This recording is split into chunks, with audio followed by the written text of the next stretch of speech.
రెండవ అధ్యాయము 15వ వచనంలో రాయబడినట్లుగా, మన ద్రాక్ష తోటలు పూత పట్టి ఉన్నవి, ద్రాక్ష తోటలను చెరుకు నక్కలను పట్టుకొనుడి, సహాయం చేసి గుంట నక్కలను పట్టుకొనుడి అనే మాట రాయబడింది. వాస్తవానికి మరి రక్షించబడినామని బాప్తిసం తీసుకున్నామని చెప్పి మరి ఏ విధంగా ఉంటారంటే ఒక నక్కల మాదిరిగా ఉంటారు అన్నమాట. దేవుని ఆత్మను పొందరు, సరైనటువంటి రక్షణ తీర్మానం ఉండదు. కాకపోతే నక్కల వలె ఎప్పుడు త్రోవుదామని, దానిలో నిద్రపోదామని, ఏదన్నా సమస్యను క్రియేటివ్ చేద్దామని, సమస్యలో ఇరికి పెత్తన చెలాయిద్దామనేటువంటి చూసేటువంటి వారు నక్కలుగా, గుంట నక్కలుగా ఉన్నారు. ప్రస్తుతం దేవుని రాజ్యం కొరకు సిద్ధపరచబడుతున్నటువంటి సంఘంలో ఉన్నటువంటి ఆత్మలు దేవుని రాకడ కొరకు సిద్ధపరచబడుతుంటుండగా నక్కగా, గుంట నక్కలుగా మారినటువంటి వాళ్ళు సంఘంలో చేరి ఆత్మలకు ఎంతో కలవరము, ఎంతో నష్టం కలగజేస్తున్నారు. అంటే ద్రాక్ష రాయబడింది ఏంటంటే 15వ వచనంలో, మన ద్రాక్ష తోటలు పూత పట్టి ఉన్నవి.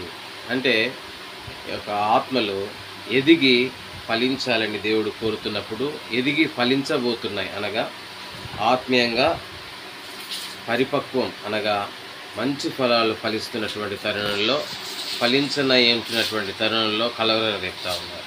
అంటే కారణం ఇప్పుడు ఏదో ఒక క్రియేటివ్, ప్రస్తుతం హెబ్రోలో జరుగుతున్నటువంటి సమస్య ఏంటంటే ధనం, డబ్బు కావాలి. ఇప్పుడు చెప్పేటువంటి నాయకులు సరైనటువంటి ఆత్మ ప్రేరేపణ చేత గద్దించేటువంటి నాయకులు ప్రస్తుతం లేనటువంటి కారణాన్ని బట్టి గుంట నక్కలు విర్రవీగి ఎంతో ఆత్మలకు నష్టాన్ని కలుగజేస్తూ ఎదుగుతున్నటువంటి ఫలించేటువంటి ఆత్మలకు ఎంతో మరి పూత రాలుస్తూ ఉన్నారు. అంటే వాళ్ళు బహుగా ఫలించకుండా ఆత్మీయతలో మంచి ఫలాలు, నీతి ఫలాలు, ఆత్మ ఫలాలు అభివృద్ధిలోనికి రాకుండా వాళ్ళు ఏ విధంగా చేస్తున్నారంటే ధనాశ వాళ్ళు ఇస్తున్నటువంటి కానుకలు, దేవుని మందిరాన్ని ప్రేమించిస్తున్నటువంటి అర్పణలు, అవి నక్కలు ఏం చేస్తూ ఉన్నాయి? దొంగిలిస్తున్నాయి. గుంట నక్కలు ఏం చేస్తూ ఉన్నాయి? కలవను రేపుతూ ఉన్నాయి. గుంట నక్క వస్తే ఎవరికన్నా భయమే, నక్క వచ్చినా ఎవరికన్నా భయమే. అమ్మో పీక్ పడేస్తుందేమో, లేదా ఎత్తుకపోతుందేమో అని చెప్పి భయం. కామన్గా ప్రతి పక్షికైనా కానీ ఏదైనా సరే, చిన్న చిన్న జంతువులైనా సరే నక్క వచ్చిందంటే భయం. అంటే ఇది ఎత్తుకుపోతానికి వచ్చింది అన్నట్టు. అట్లనే హెబ్రోన్లో వ్యక్తిగతంగా మరి ఆత్మ లేని వారు వచ్చి, దేవుని ఆత్మను పొందని వారు వచ్చి ఏదో సమస్య క్రియేటివ్ చేసి నక్క వలె దొరబడి, నక్క వలె తిష్ట వేసి ఎబ్రోని ఎంతో నష్టానికి గురి చేస్తూ, నిజంగా మేము దేవుడిని నమ్ముకున్నాం, దేవుడు నా యందు ఉన్నాడు, మేము ఆ టైంలో బాప్తిసం తీసుకున్నాం, ఈ టైంలో రక్షణ పొందాం అని చెప్పి ఎన్నో సాకులు చెప్తారు. కానీ అట్లా చెప్పి అట్లా కలవర పెట్టేవారు నిజంగా దేవుని ఆత్మ లేనివారు. ప్రస్తుతం మన హెబ్రోన్లో అసలు ఒక పుట్టగొడుగు లెక్క మొలిసినటువంటి వ్యక్తి ఎంతో ఆత్మలకు నష్టం ఎంతో కలుగజేస్తున్నాడు. తాడు వ్యాపారవేత్త. అసలు ఆయనకు ఒక బాప్తిసం అనేది తెలియదేమో, తర్వాత మందిరానికి వచ్చి వర్షిప్ చేయడం కూడా తెలియదు. మిరాగడంలో బెరాక్ వస్తాడు. మరి అతను చేసేటువంటి పని ఏంటంటే జస్ట్ ఆ యొక్క మన ఒక కుర్చీ మీద పైన కూర్చుంటాడు, ఏదో నవ్వులుకుంటూ కూర్చుంటాడు. వాకింగ్ చెప్తుంటే ఏంది అని చెప్పేది అన్నట్టు ఆరుమ కూర్చొని కాలు మీద కాలు వేసుకొని కూర్చుంటాడు. ప్రస్తుతం ఆ వ్యక్తి ఇప్పుడు ఏం చేయబడంటే సేవకుల చేత పూజించబడుతుండు. సేవకులని మరి ఈయన బ్లెస్ చేస్తుండు. ఒక దినం ఉన్నాడు, అనగా రక్షించబడినామని చెప్పి మందిరాలకు వచ్చినటువంటి వ్యక్తి ఇప్పుడు ఏం చేస్తున్నాడంటే సేవకుల్ని కొంటున్నాడు, సంఘాల్ని ఏం చేస్తున్నాడంటే వ్యాపారంగా మారుస్తున్నాడు. ఇప్పుడు ప్రస్తుతం హెబ్రోన్ ఏం చేస్తున్నాడంటే ఇది హెబ్రోను దేవుని మందిరం కాదు, ఇది ఒక అపార్ట్మెంటు, ఏదో రియల్ ఎస్టేట్ వ్యాపారం అన్నట్టు క్రియేటివ్ చేస్తున్నాడు.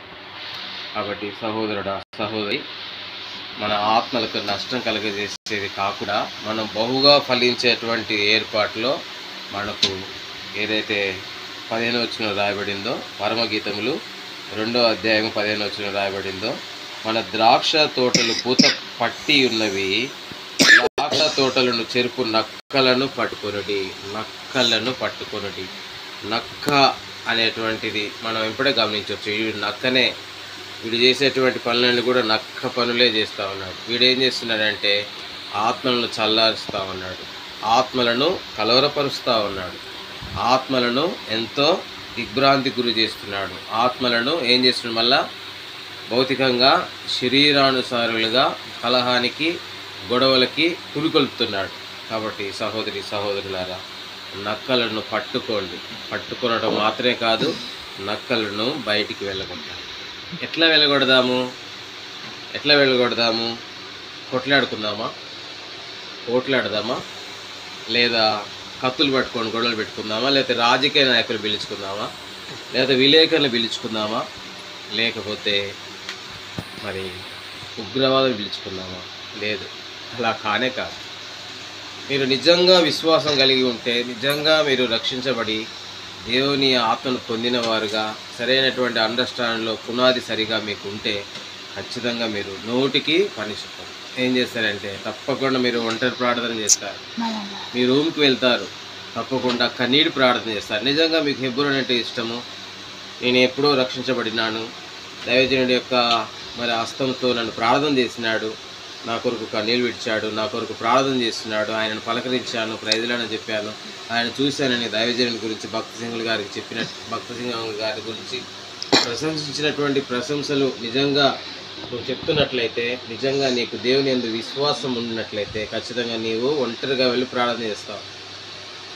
నువ్వు గొడవలకు వెళ్తే దేవుని సంబంధివి కాదు. నువ్వు గొడవలకు వెళ్తే అల్లరికి అనగా సాతాను కానీ యొక్క వశంలో ఉన్నట్లే. కాబట్టి నువ్వు అల్లరి చేస్తున్నావు, అల్లరితో వెళ్తున్నావు అంటే బైబిల్లో ఏమని రాయబడింది? ఎఫెసీయులకు రాసిన పత్రికలో ఏమని రాయబడింది? మనము పోరాడున్నది శరీరులతో కాదు, రక్త మాంసాలతో కాదు. అది బయటి వారితోనైనాను లోపటి వారితోనైనాను రక్త మాంసాలతో పోరాడుతున్నావంటే నిజంగా నీ ఆత్మీయ స్థితి లేదు. ఏ విధంగా నీ ఆత్మీయ స్థితి అంటే పోరాడుతున్నా అంటే నువ్వు ఎటువంటి పరిస్థితిలో ఉన్నావు? ఇంకా నువ్వు పసిబిడ్డగానే ఉన్నావు. వాడు పసిబిడ్డతనంలో ఉన్నావు కనుక నీకు ఇంకా గ్రహింపు లేనట్లే. అది నువ్వు తెలుసుకొని నిజంగా పసిబిడ్డ వల్లే శరీరానుసారులుగా నేను దేవుని సంతోష పెట్టినటువంటి శారీరక క్రియలే చేస్తున్నాను. బైబిల్ ఏం రాయబడింది? శరీరానుసారులు శరీరం మీదనే మనసు చూస్తారు, ఆత్మానుసారులు ఆత్మ విషయమే మనసు చూస్తారు. కాబట్టి మీరు గొడవలకి కాలు దూవుతున్నారు, వ్యక్తిని విమర్శిస్తున్నారు, వ్యక్తుల్ని గొడవ పెడుతున్నారంటే నిజంగా మీకు మోకాల జీవితం లేదు. గొడవలకు సిద్ధమవుతున్నారు, ఏదో కలహాన్ని సృష్టిస్తూ హెబ్రోన్ని ఇంకా రచ్చ చేస్తున్నారు. వాస్తవానికి చిన్న నిప్పు మనం ఊది హెబ్రోన్ అంతా తగలబెడుతున్నాయి. కాబట్టి సహోదరుడా, సహోదరి, దయచేసి నక్కలను పట్టుకోండి అంటే ఆ పట్టుకునేటువంటి పట్టు దేవుని దగ్గరికి తీసుకోండి. ప్రభా, ఇదిగో నక్కను పట్టుకున్నాను నాయన, ఈ నక్క గురించి మీ దగ్గర తీసుకొచ్చాను, అప్పగిస్తున్నాను, ఈ నక్క సంగతి ఏంటి ప్రభా, నువ్వే చూసుకో అని చెప్పి అప్పగించడం. పట్టుకో. ఎవరిని నువ్వు నక్కగా అనుకొని ఈ పరిస్థితి అంతా కూడా, ఈ పరిస్థితి ఎవరి వల్ల, ఏ గుంట నక్క వల్ల పరిస్థితి ఇటువంటి పరిస్థితి వచ్చినాయో ఆ నక్క గురించి నువ్వు కన్నీటి ప్రార్థన చేస్తే తప్పకుండా నీ దేవుడు, మన దేవుడు ప్రార్థన ఆలకించేవాడు. వాడు ప్రార్థన ఆలకించే దేవునికి మనం చెప్పకుండా మనమే ఒకరినొకరము వివాదం రేపుకుంటున్నాం. కాబట్టి నువ్వు ఎంత పరిచర్య చేసినా, వాక్య పరిచర్య చేసినా తర్వాత జరిగేదంతా కూడా మళ్ళా యథావిధి తదావిధ. అనగా నువ్వు వాక్యం చెప్తున్నావు, వాక్యం వింటున్నావు, పాటలు పాడుతున్నావు, పాటలు వింటున్నావు, తర్వాత ఆరాధన చేస్తున్నావు, మళ్ళీ పాలొంపులు పొందుతున్నావు, సువార్త ప్రకటిస్తున్నావు, మళ్ళీ గొడవలకు వస్తున్నావు. అనగా మరి పరిపక్వత అనేది లేని వారముగా ఉంటున్నాం. కాబట్టి మనకు పూత పట్టి ఉన్నది. ఆ పూతను చెరిపివేసే నక్కలను, గుంట నక్కలను దేవుని దగ్గరికి తీసుకెళ్దాం. అవును, దేవునికి తెలియదా? దేవుడు నక్క ఎవరో తెలియదా? ఆయనకి గుంట నక్కలు తెలియదా? ఆయన తెలుసు. మరి నువ్వు ప్రార్థన చేస్తున్నావా? ఆయన తెలుసు, ఆయన ఏం చేయాలో ఆయన తెలుసు. ఆ నక్కల గురించి అయితే నువ్వు కలహానికి దూకితే ఆయనకు ఆయాసం కలగజేసినట్లే.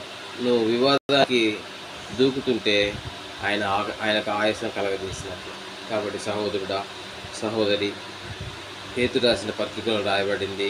మనము ఏ విధంగా ఉన్నామంటే బైబిల్ ఏమైనా రాయబడిందంటే చూడండి. పేతురు రాసినటువంటి పత్రిక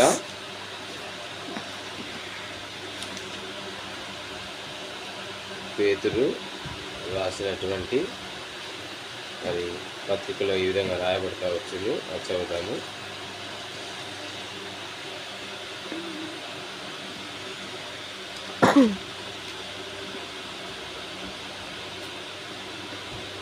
ఆ,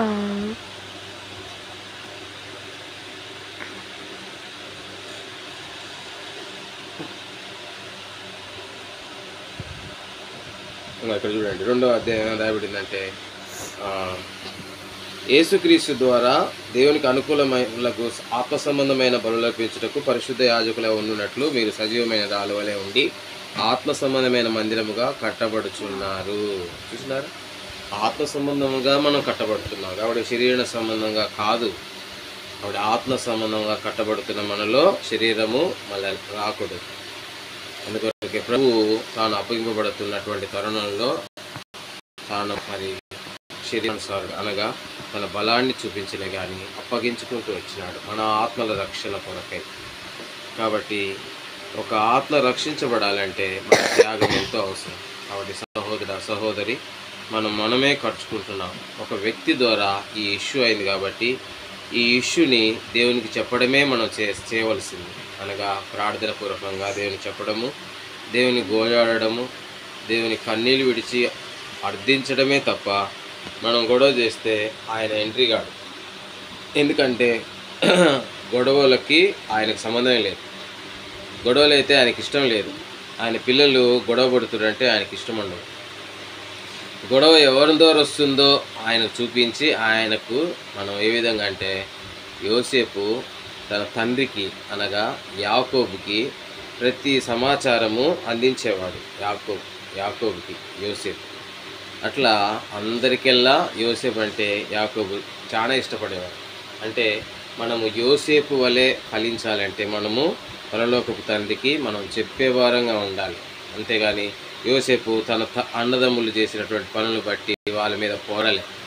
మనం ఫలించాలంటే మనం ఆత్మ సంబంధమైన మందిరంగా కట్టబడాలంటే యోసేపు వలె మనం కూడా తండ్రికి చెప్పేవారంగా ఉండాలి. అందుకొరకే యెషయా గ్రంథంలో రాయబడుతూ వచ్చింది, విజ్ఞాపన కర్తలారా ఆయనకు విజ్ఞాపనం చేయండి అన్నాడు. విజ్ఞాపనం చేయండి అన్నాడు కానీ లేండి ఆయుధాలు ధరించండి, ఒకరినొకరు కొట్టుకోండి, శిక్షించడం ఇప్పుడేం లేదు. ఇప్పుడు కొట్టుకునే అనేటువంటి మాట లేదు. కేవలము మనం దేవునికి విజ్ఞాపన చేయాలి. ఎందుకొరకంటే తన సంఘం కొరకు తన స్వరక్తం ఇచ్చారు.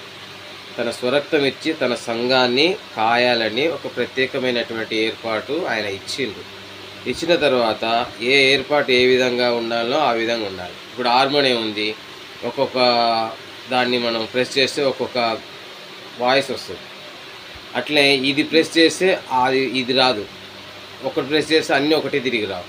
అట్లనే ఒక్కొక్కరిని ఒక్కొక్క విధంగా దేవుడు ఏర్పాటు చేసుకున్నాడు. కాబట్టి నీకు ఏదైతే దేవుడు కృపావరం ఇచ్చారో ఆ కృపావరము నీలో ప్రజ్వలింపజేయాలే. ఆ పరిచయ కొరకు నీవైనా నేనైనా సాగిపోవాలి. అంతేగాని గొడవలకు మనం త్రావియొద్దు, సమయాన్ని వృధా చేసుకోకూడదు కదా. కాబట్టి మనం గొడవలు చేయొద్దు. గొడవలు జరుగుతుంటే ఆ గొడవలు ఏందో దాని దగ్గరికి వెళ్ళకూడదు. ఆ గొడవలు ఎవరైతే ఏముంది, బైబిల్ ఏముంది, గుంత తోయిన వాడే గుంతలో పడతాడు, రాయి పొర్లించిన వాని మీదకే అది వాని మీదకి వస్తుంది. కాబట్టి ఎవడైతే ఎబ్రోని కలహం ఒకవేళ చేస్తే, గుంత తవ్వితే, గుంతలో కూర్చుని వాడు ఏదైనా చేస్తే వానికి జరిగేదంతా కూడా దేవుడు మనకు చూపిస్తాడు. వాళ్ళు పడిపోవుట నీతిమంతులు కన్నులారా చూస్తారంట. కాబట్టి వాడు నిజంగా ఎవడైతే నక్కగా గుంటు నక్కలుగా వ్యవహరిస్తున్నారో వారు చేసేదంతా కూడా చూద్దాం, ప్రార్థన చేద్దాం. మనుషుల మీద ఎగరొద్దు.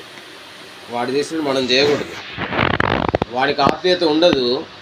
వాడు ఆత్మీయంగా, వాడు నిజంగా జన్మించే వాడైతే, నిజంగా రక్షణ పొందిన వాడైతే ఎబ్రోను నాది, ఎబ్రోను ఇది, ఎబ్రోను ఇదే ఉండాలి, ఎబ్రోను అసలు ఇదే అని చెప్పి అన్నాడు. నిజంగా శరీరానుసారుడే ఉన్నాడు. అది ఆత్మానుసారుడు కాదు అసలు అనడు. ఎందుకంటే కలిసిపోతాడు. నీళ్ళలో నీటి చుక్కేస్తే కలిసిపోద్ది. అదే వేరేగా ఏదైనా నూనె వేసినా, ఏదైనా పాయిజన్ వేసినా, ఏదైనా వేసినా కానీ ఒక వెరైటీగా కనబడుతుంది. కాబట్టి వెరైటీగా కనబడుతున్న వీడు నిజంగా ఆత్మ సంబంధి కానే కాదు. కాబట్టి మీరు వానితో పాటు వివాదం ఆడద్దు. మీ పరలోకపు తండ్రికి, రహస్యమందున్న మీ తండ్రికి నువ్వు ప్రార్థన చేయి. తప్పకుండా నీ ప్రార్థన ఆలకిస్తాడు. నువ్వు చూస్తావు నీ ప్రార్థన ప్రతిఫలం. అంతేగాని నువ్వు గొడవ, వాస్తవానికి ఎబ్రోను కట్టడాలు, ఆ ధనం గురించి మనం పోవద్దు. మనం అంటే ఎవరు? నిజంగా నువ్వు దేవుని రాజ్యం కోరుకునే వ్యక్తివైతే, నిజంగా దేవుని రాజ్యం నీదే, నా కొరకే సిద్ధపరిచినది, దేవుని రాజ్యాన్ని స్వతంత్రించుకోవాలనే ఆశ, ఆసక్తి, ఆ నిరీక్షణ నీకుంటే హెబ్రోను విషయంలో జరుగుతున్న గొడవలు, ఆ సంపద, హెబ్రోనుకే వెళ్ళాలి, హెబ్రోన్లే ఆరాధన చేయాలి, హెబ్రోన్లే దేవుడు ఉన్నాడు, హెబ్రోనే అనేటువంటి ఆ విగ్రహాన్ని కూడా తీసేసుకోవాలి. హెబ్రోన్లే దేవుడు ఉన్నాడు, హెబ్రోనే మాది, ఈ చిన్నప్పటి నుంచి హెబ్రోన్, ఈ విధంగా అన్నీ తీసేసుకోవాలి. నువ్వు మోకరించిన కాడ దేవుడు నీ ఎద్దుకు వస్తాడు, నువ్వు గుడిసెలోనే నీ దగ్గరికి వస్తాడు. అందరూ హెబ్రోన్కి వస్తేనేనా పరలోక రాజ్యం పోయేది? చిన్న చిన్న గోపురాలు కట్టుకుంటున్నారు, ఇంట్లో ప్రార్థన చేసుకుంటారు, ఇంట్లో కూడా సంఘాలు ఉన్నాయి. కాబట్టి జ్ఞానం కలిగి నడుచుకోవాలి, దేవుని అడగాలి, దేవా జ్ఞానం నాకు ప్రసాదించి అడగాలి. సోదరు బైబిల్ చదవండి, దేవుడు ప్రతిదీ కూడా మీతో మాట్లాడతారు. బైబిల్ చదవకుండా చాలామంది గొడవలు లేస్తున్నారు. నిజంగా ఉదయం దినపాఠం చదువుతున్నారా? ఆదికాండం నుంచి మలాకి గ్రంథం వరకు చదువుతున్నారు. దినపాఠం నిజంగా మీ జీవితంలో ఉందా? రోజు సామెతల గ్రంథం చదువుతున్నారా? రాత్రిపూట మత్తయి సువార్త 11వ అధ్యాయం నుంచి ప్రకటన గ్రంథం వరకు నిజంగా డైలీ పోర్షన్లో మీరు డైలీ పోర్షన్ చదువుతున్నారా? నిజంగా దైవనామాలు చదువుతున్నారు రోజు? ఇవన్నీ మీరు అభ్యసిస్తే ఖచ్చితంగా మీకు ఆత్మ నడిపింపు ఉంటుంది. ఏ సమయంలో ఏది చేయాలో ఆయనకు అప్పగిస్తారు. ఆయన ఏం చేస్తాడో మనం చూడాలని ఆయన ప్రతిదీ కూడా చెప్తారు. విజ్ఞాపన కర్తలుగా ఉంటారు. అంతేగాని ప్రభు అని వాడు కూర్చో ప్రభు నేను చూసుకుంటా అని చెప్పి ముందుకు వెళ్తున్నారు అంటే మీ ఈ అభ్యాసం లేదు, చదవట్లేరు మీరు, అందుకొరకు ఈ పరిస్థితి. కాబట్టి సహోదరుడు సహోదరి, దైవజనుడు భక్త సింహంగులు గారి ద్వారా ఏదైతే మీరు నేర్చుకున్నారో దాని మీద మనం నిలబడి ఉండాలి, అది అభ్యసించాలి, అనుసరించాలి. తప్ప ప్రస్తుతం గొడవలు అవుతున్నాయి. వాడేదో ధనాపేక్ష కలిగి వ్యాపారం ఎత్తాడు, ఆ వ్యాపారం ఏమైందో అని తెలియదు, కానీ ఆ వ్యాపారాన్ని పక్కన పెట్టిండు. ఇప్పుడు మందిరాలకు వచ్చిండు, మందిరం వ్యాపారం చేస్తూ ఉన్నాడు. ఆయన కర్మ ఒకసారి కాలుతుంది, మనం చూస్తాము. వాని కర్మ కాలుతుంది, మన సంబంధం లేదు, మన నోటితో కూడా ఏమనొద్దు. దేవుడు ఏం చేస్తాడో చూద్దాం, ప్రార్థన చేద్దాం. ప్రభువుకు స్తోత్రం. దేవుడు యుగ యుగములు మహిమపరచబడును గాక. సంఘములన్నింటిలో దేవుడు సమాధానానికి కర్త కానీ అల్లరికి కర్త కాదు. కాబట్టి కీర్తన 33 మొదటి వచ్చిన సారంగా సహోదరులు ఐక్యరికి నివసించుట ఎంతో మనోహరం, ఎంతో మేలు అని మరి కీర్తన గ్రంథకర్త చెలవిచ్చినట్లుగా ఆ విధంగా మనం నడుద్దాము. ఆత్మ సంబంధం వల్లే వెలుగుదాము, తేజరిల్లుదాము. అనేకుల్ని ఇంకా రక్షణ అనుభవం లేక ఎంతోమంది నశించిపోతున్నారు, వారిని కూడా రక్షణలో తెచ్చే పాత్రగా దేవుడు ఉపయోగించుకునే పాత్రలుగా మారుదాం. ప్రభువు స్తోత్రం కలుగును గాక. క్రైస్తవుల